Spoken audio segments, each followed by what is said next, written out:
the way Somalia is sold and presented to the outside world is very important to take stock of the reality. If I can express this in English to my friends who are here to support us, it's often the case when Somalia is projected in the international system.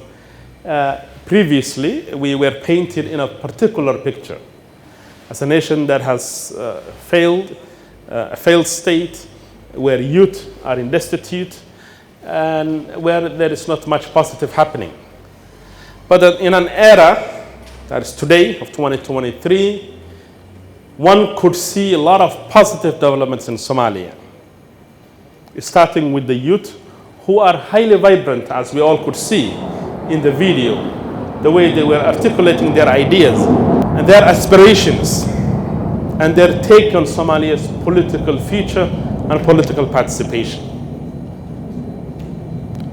Unlike many other countries that we share a great deal of cultural and geographic proximity, I think one could argue that the Somali society is a bit more open to the role of the youth in political participation.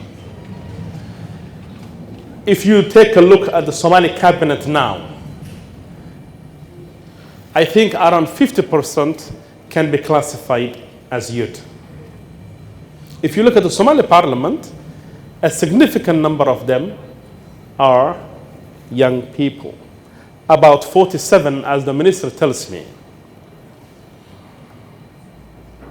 Even the role of women in politics in Somalia outnumbers many in the African continent and countries that we share other cultural and religious affiliations with.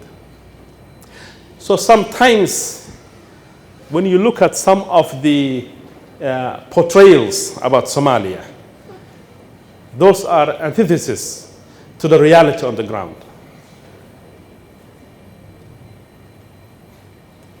Even when you go outside, you see young Somali girls of Somali origin, American, European, British, vying for top offices.